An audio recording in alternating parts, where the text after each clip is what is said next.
on observe la prolifération de groupuscules conspirationnistes avec des gourous ubérisés qui recrutent leurs victimes sur les réseaux sociaux et qui ciblent, depuis la pandémie, les domaines de la santé et du bien-être.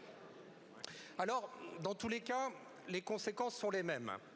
Escroquerie, abus sexuels, traumatisme psychologique et parfois même décès.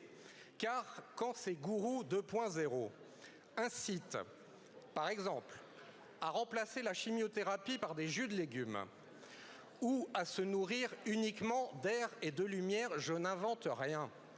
Alors oui, on peut véritablement parler de criminalité.